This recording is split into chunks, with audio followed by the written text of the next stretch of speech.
नमस्कार, मेरा नाम प्रिंस मिश्रा है और आप एक न्यूज़ 24 देख रहे हैं। अभी हम लोग जो है तेजस्वी आवास के बाहर मौजूद हैं। अभी जो है कुछ क्षण पहले ही राजद तेजस्वी आवास के बाहर जो एक प्रेस कॉन्फ्रेंस किया गया था मनोज झा के द्वारा, उन्होंने कहा है कि जिस तरीके से स्पीकर को हटाने के लिए जो है 243 में से 122 मत होना जरूरी है। पहले मनोज झा क्या कुछ कह रहे हैं, पहले उनकी बातों को सुनिए।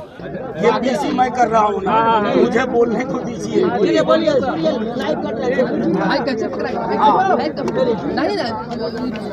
आप सब लोगों के माध्यम से कुछ महत्वपूर्ण पहलुओं पर मैं आपके बीच आया हूँ। ये विधायी पहलू है, ये संविधान के वो तमाम लोग जो एक लोकतंत्र को की हत्या करना चाहते हैं, आपके माध्यम से मैं बताऊं, ये कॉन्स्टिट्यूशन ऑफ इंडिया, इसके आर्टिकल 179 में स्पीकर को हटाने की व्यवस्था का उल्लेख है, जिसमें ये कहते हैं कि उन्हें हटाया जा सकता है। रेजोल्यूशन जो किया चुका है, majority of the all members of the assembly. ठीक है, अब इसका इंटरप्रिटेशन आपको बताऊं, ये सुप्रीम कोर्ट का जजमेंट है। मेरे कंधा पे हाथ है, क्या करे यार। ठीक है, ये महाराष्ट्र का मामला है, ध्यान से देखिए। और ये नबम रेबिया अरुणाचल का पूरा मामला है। ये नबम रेबिया अरुणाचल का, मैं आपको चाहूंगा आपके कि तमाम स्टेक होल्डर्स जो कल से इस विधायी महत्वपूर्ण पहलू पर फैसला लेंगे, चाहे कोई हो, स्पीकर साहब हो, सीएम साहब हो, उनके एडवाइजर्स हो, तो ये दोनों फैसले पढ़े। उस फैसले को मैं सबसे पहले अरुणाचल में बताता हूँ कि स्पीकर को हटाने के लिए कितनी संख्या चाहिए। All the 10 members of the assembly, इसका मतलब है कि जो actual members of the assembly हैं, रहने वाले और वोट करने वाले नहीं, एक्चुअल मेंबर्स, यानी कि 243 में 122 चाहिए स्पीकर को हटाने के लिए। ये मैं नहीं कह रहा, माननीय सर्वोच्च न्यायालय ने नबम रेबिया वाले मामले में 7 जज बेंच ने ये बात कही है। दूसरा मामला महाराष्ट्र का है, जिसमें आप सब एक बार गौर से सुनिए, इसको।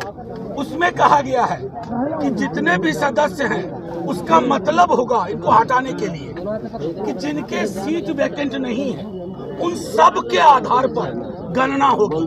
तो 243 में संविधान के हिसाब से, हालिया जजमेंट के हिसाब से, अरुणाचल और महाराष्ट्र के हिसाब से स्पीकर साहब को हटाने के लिए 122 सीट चाहिए।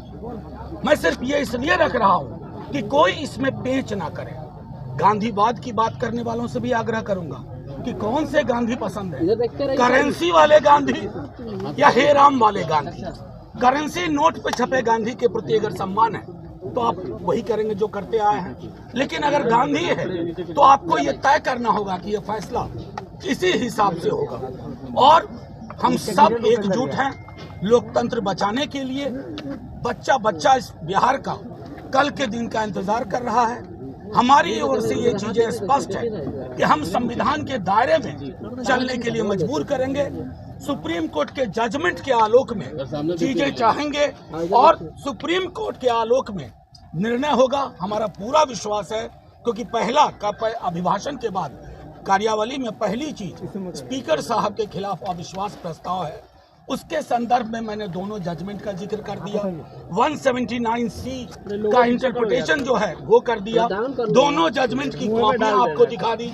मैं चाहूंगा कि सरकार में जो एडवाइजर्स हैं और जो बड़े बड़े लोग हैं, स्टेक होल्डर्स हैं, वो सब गौर से देखें, पढ़ें इन फैसलों को और उसके आधार पर बिहार में और देश में लोकतंत्र के लिए एक संदेश। इंडिया के पास जो है, आप लोग कह रहे हैं जिस तरीके से एनडीए के पास नंबर है, आप लोग माहौल बनाए हुए हैं, उस माहौल के पीछे वजह क्या है? नहीं, देखिए, आप बिना वजह कह रहे हैं, माहौल हमने नहीं बनाया। आप विधायकों को आपने रुकवाया है ना? नहीं, हम तो कम से कम कार्यशाला के नकली नाम से नहीं ले गए। हम तो अपने विधायकों, हम तो उनमें से नहीं जिनके यहाँ भोज में लोग नहीं पहुंचे। हमारे सारे विधायक, महागठबंधन दल के सारे नेता सब मेरे साथ खड़े हैं। ऐसी एकजुटता है और वो एकजुटता मैं इसलिए तो आपको संदेश मैंने सर्वोच्च न्यायालय के इस जजमेंट को आपके सामने रखने का उद्देश्य एकमात्र था। आप लोग कुछ भी इसका इंटरप्रिटेशन करें। सरकार को अविश्वास प्रस्ताव स्पीकर पर पास कराने के लिए सर्वोच्च न्यायालय के निर्देश के अनुसार 122 सदस्य चाहिए। हम उनको शुभकामनाएं देते हैं। लेकिन आप जिस तरीके से दावा पेश करेंगे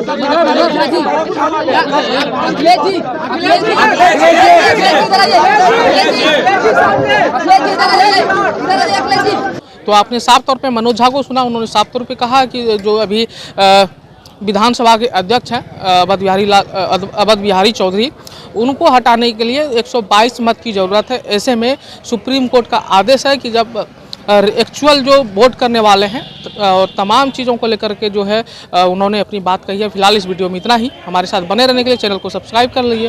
कैमरामैन राहुल के साथ प्रिंस मिश्रा पटना, धन्यवाद।